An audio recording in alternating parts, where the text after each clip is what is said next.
जब भी आप डॉक्टर के पास जाते हैं या जब आप जाएं तो उनसे प्लीज़ ये ज़रूर पूछें कि आपका ये जो sciatica का आप मर्ज़ बन गया है, आप इसको या अलामत है बेसिकली, ये किस वजह से है। ऊपर मोरों में कोई ख़राबी हो सकती है, जिसमें एक बहुत बड़ी ख़राबी क्या है, मसल स्पैज़म।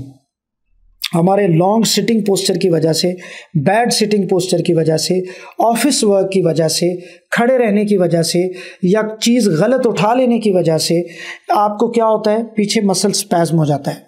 जो आखिरी मोरे हैं कमर के, जो लंबर के मोरे हैं, वो अंदर की तरफ कर्व हैं, ये पेट के पीछे वाले वो अंदर की तरफ कर्व्ड हैं। जब वो अंदर की तरफ कर्व उनका ख़राब हो जाता है तो वो बिल्कुल सीधे हो जाते हैं। एक्सरे की रिपोर्ट में आपने अक्सर देखा होगा, एमआरआई की रिपोर्ट में लिखा होता है स्ट्रेटनिंग ऑफ लंबर कर्व। इसका मतलब ये है कि वो जो लंबर कर्व था नेचुरली इस तरह करके आगे की तरफ वो स्ट्रेट हो गया बिल्कुल।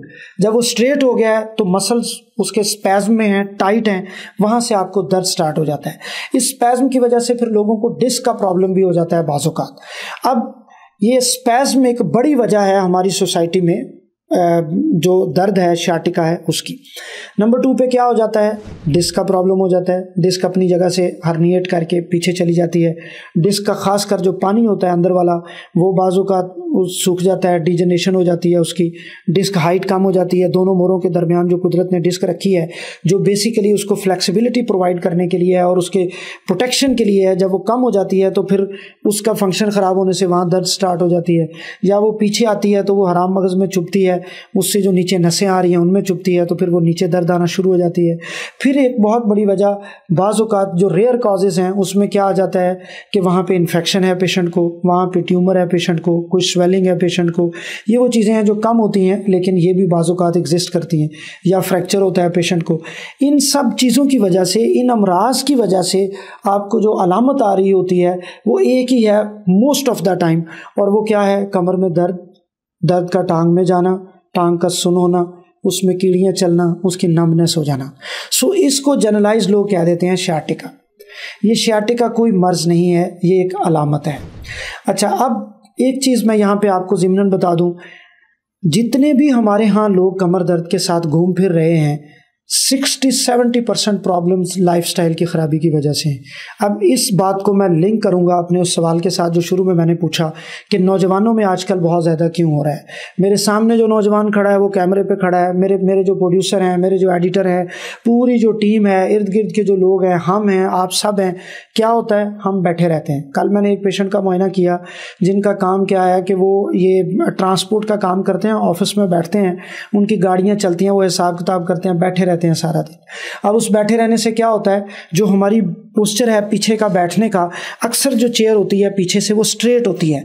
उस स्ट्रेट चेयर की वजह से क्या है, जब आप बैठे हैं तो आपके बैक के हिस्से के ऊपर दबाव आ रहा है, उसका जो कर्व है, उसका जो नॉर्मल स्ट्रक्चर है कुदरत ने बनाया हुआ, वो ख़राब हो जाता है। उस खराबी की वजह से वहाँ पे मुस्तकिल दर्द ठहर जाता है। एक तो आप ये कोशिश करें कि जब भी आप बैठें तो आपकी चेयर पीछे से अंदर की तरफ होनी चाहिए। अगर वो ऐसी नहीं है तो पीछे कोई बैक सपोर्ट रख लें। आजकल मार्केट से, क्लिनिक से बनी बनाई सपोर्ट भी मिलती है। अगर वो आपको बनी बनाई सपोर्ट नहीं अफोर्ड कर सकते या दस्तयाब, तो आप पीछे कोई कुशन रख सकते हैं। अच्छा, दूसरे वो लोग आ जाते हैं जो लॉन्ग ट्रैवल करते हैं, ड्राइवर हजरात खासकर, उनमें ये मसला बड़ा स्टार्ट हो जाता है। उनको भी चाहिए कि पीछे अपने कुछ सपोर्ट रखा करें। तीसरे, हमारे जो लोग काम करते हैं खड़े होके, जैसे हमारे जो फोर्सेस के लोग हैं, पुलिस के लोग हैं, टीचर्स हैं, सर्जन्स भी इवन हैं, उनमें ज़्यादा काम खड़े होके करने का होता है, उनमें भी प्रेशर आना शुरू हो जाता है। फिर एक बहुत बड़ा मसला इस वक्त दुनिया में कहा जाता है कि bad sitting posture is now addiction just like smoking.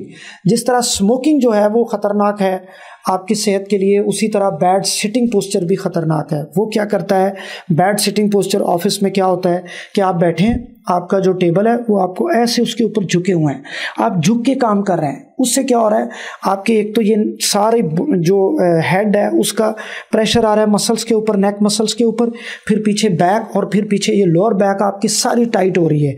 ये स्पैज़म जो है वो एक मर्ज़ की शक्ल इख्तियार कर जाता है। इसका जो बेहतरीन तरीका है वो ये है कि आपका जो टेबल है that should be at your I level.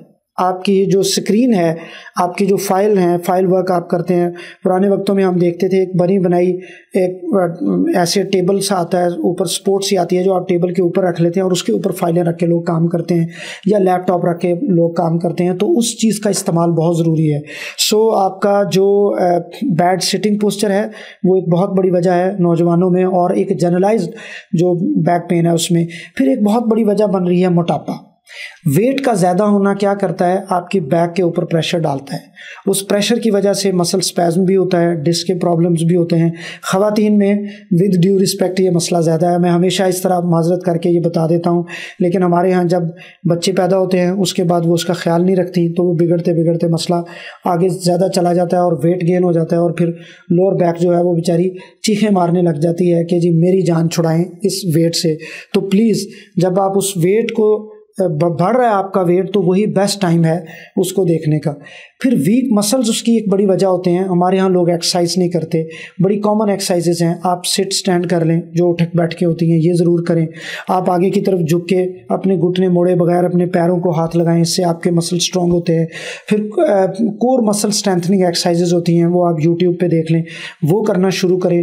اس سے آپ کے جو مسلز ہیں وہ اسٹرانگ ہوں گے تو آپ کی جو بیک ہے وہ بیک پین سے نکل کے ایک ریسٹ والی اور بہتر پوزیشن میں آ جاتی ہے. اور آخری بات جو آپ کے ساتھ میں نے کرنی ہے کہ یہ جو مرض ہے، شیاٹیکا کا مرض ہو، آپ کی ٹانگ میں درد جانے کا پرابلم ہو، نمبنس کا پرابلم ہو، جب تک تو یہ ایک لائٹ سٹیج میں ہے. میں بلکہ پچھلے دنوں مجھے یاد آ گیا، میں ٹک ٹاک پہ ایک ویڈیو دیکھ رہا تھا، ایک صاحب کہہ رہے تھے جی MRI کروانے کی کوئی ضرورت نہیں ہے.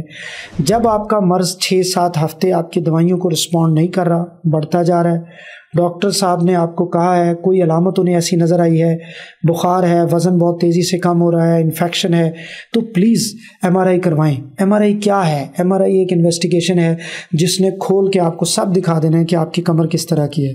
وہ چاہے آپ صحت مند ہیں یا آپ بیمار ہیں، جب آپ MRI کروائیں گے تو آپ کو ہر چیز وہاں نظر آ جائے گی. یقیناً MRI کا علاج نہیں کرنا، پیشنٹ کا علاج کرنا ہے. لیکن جب آپ کو ڈاکٹر نے وہ تجویز کی ہے تو بے وقوفی کے ساتھ گھومتے پھرتے رہنے سے اور یہ سوچتے رہنے کیسے کہ جی مجھے MRI کا کیا ہوگا، میں نے علاج، سم ٹائم کوئی ایسی چیز بھی اس کے اندر مل جاتی ہے، نعوذ باللہ، اللہ نہ کرے آپ میں ہو، لیکن ایسی چیز بھی ہو جاتی ہے جو خطرناک ہوتی ہے. MRI جب آپ کے ڈاکٹر نے تجویز کیا ہے، پلیز ہمیشہ MRI کروائیں. میں ہمیشہ اپنی پوڈ کاسٹ میں ایک بات بتاتا ہوں، آج بھی آپ کو بتاؤں گا. آج سے کوئی میرا خیال ہے کہ 3 سال ہو گئے ہیں اس بات کو. میں بھی MRI شروع میں نہیں کرواتا تھا. میری ایک پیشنٹ تھی، ان کی ایج 50 ایئرز اولڈ تھی، میرے ایک دوست تھے، ان کی والدہ تھیں، کمر میں درد تھا ان کو. اب میں نے پہلی دفعہ تو ان کو نہیں کروایا MRI اور اچھی دوائیاں لکھ دیں، وہ چلی گئیں. 3 ہفتے بعد آئیں، دوائیاں میں نے بڑی اچھی ان کو لکھ کے دیں لیکن کوئی فرق نہیں پڑا. خیر میں نے MRI کروایا. MRI جب کروایا تو کمر کے اندر ایک ٹیومر تھا. مقصد آپ کو ڈرانا نہیں ہے، مقصد آپ کو یہ بتانا ہے کہ بعض اوقات سائلنٹ چیزیں بھی ہوتی ہیں، ایسی چیزیں بھی ہوتی ہیں جو ہمیں پتہ نہیں ہوتی. تو جب ہم ڈیلے کرتے ہیں اپنی انویسٹیگیشن میں، ڈاکٹر کی ایڈوائس کو فالو کرنے میں، تو وہ جو ڈیلے ہے وہ پھر ہمیں علاج سے دور کرتا جاتا ہے. ہمیشہ جو آپ کے ڈاکٹر نے آپ کو تجویز کیا ہے، آرتھوپیڈک سرجن نے، نیورو سرجن نے، کوئی بھی ڈاکٹر، پلیز آپ وہ انویسٹیگیشن ضرور کرائیں. آخری بات، ایکسرسائز ضرور کریں، اپنے ویٹ ریڈکشن پہ کام کریں، سٹنگ پوسچر بہتر کریں، آپ کی جو اسٹینڈنگ پوسچر ہے، اور ویٹ لفٹنگ آپ کی بہتر ہونی چاہیے. وزن کبھی بھی کمر کے زور کے اوپر مت اٹھائیں، شولڈرز کے زور کے اوپر اٹھائیں، آگے جھک کے وزن نہ اٹھائیں، اسٹریٹ نیچے کی طرف ہو کے ویٹ اٹھانا چاہیے، کیونکہ ویٹ لفٹنگ کی وجہ سے بھی آپ کو اسپیزم اور جو ڈسک کا پرابلم ہے بہت زیادہ ہو جاتا ہے. آج اپنی اس پوڈ کاسٹ میں نے شیاٹیکا اور پھر اس کو پوری تفصیل سے سمجھانے کی آپ کو کوشش کی ہے. جب آپ ہم سے رابطہ کرنا چاہیں، ہمارے نمبر کے اوپر واٹس ایپ کریں. ہمارے سوال اگر آپ ہمیں بھیجنا چاہیں تو ہمیں کمنٹس میں، سوشل میڈیا لنکس پہ آپ بھیج سکتے ہیں. ڈاکٹر عبدالباسط کو آج اس پوڈ کاسٹ سے اجازت دیجیے. اللہ حافظ.